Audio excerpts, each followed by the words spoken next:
بسم اللہ الرحمن الرحیم۔ السلام علیکم۔ آج ہم واقعہ بیان کریں گے فرعون اور اس کی خادمہ کا۔ حضور اکرم صلی اللہ علیہ وآلہ وسلم شب معراج میں بیت المقدس کی طرف جاتے ہوئے مصر کے قریب ایک مقام سے گزرے تو انہیں نہایت ہی اعلیٰ اور زبردست خوشبو آنے لگی۔ آپ صلی اللہ علیہ وآلہ وسلم نے حضرت جبرائیل علیہ السلام سے پوچھا کہ یہ خوشبو کیسی ہے؟ جواب ملا کہ فرعون کی بیٹی کی باندی مشاط اور اس کی اولاد کی قبر سے آ رہی ہے۔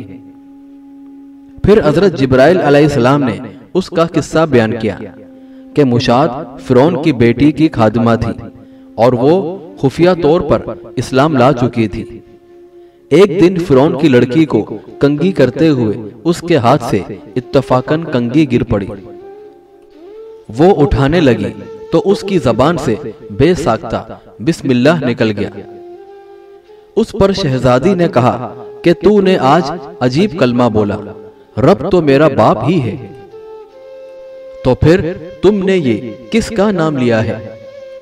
اس نے جواب دیا، فرعون رب نہیں بلکہ رب وہ اللہ ہے جو مجھے اور تجھے اور فرعون کو روزی دیتا ہے۔ شہزادی نے کہا، اچھا تو میرے باپ کے سوا کسی اور کو اپنا رب مانتی ہے؟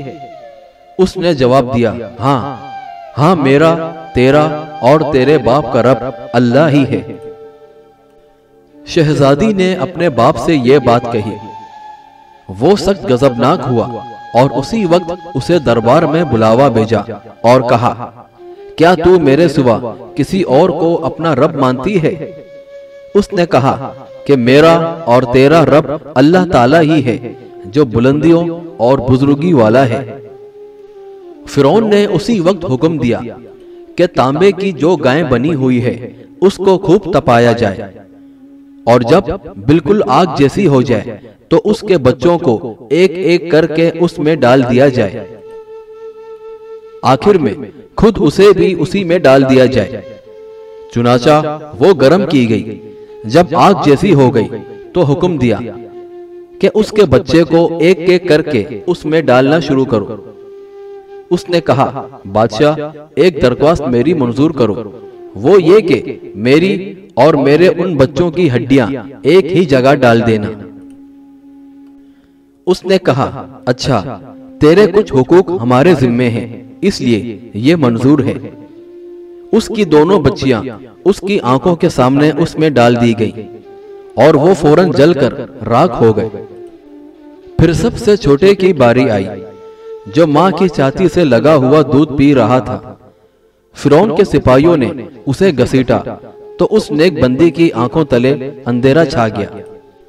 اللہ تعالیٰ نے اس بچے کو اسی وقت زبان دے دی اور اس نے با آواز بلند کہا، اماں جان افسوس نہ کر، اماں جان ذرا بھی پسو پیش نہ کرو، حق پر جان دینا ہی سب سے بڑی نیکی ہے۔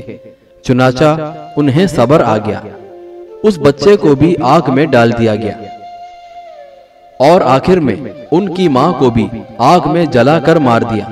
بہرحال جبرائیل علیہ السلام نے رسول اللہ سے فرمایا، یہ خوشبو کی مہکیں اسی کے جنتی محل سے آ رہی ہیں۔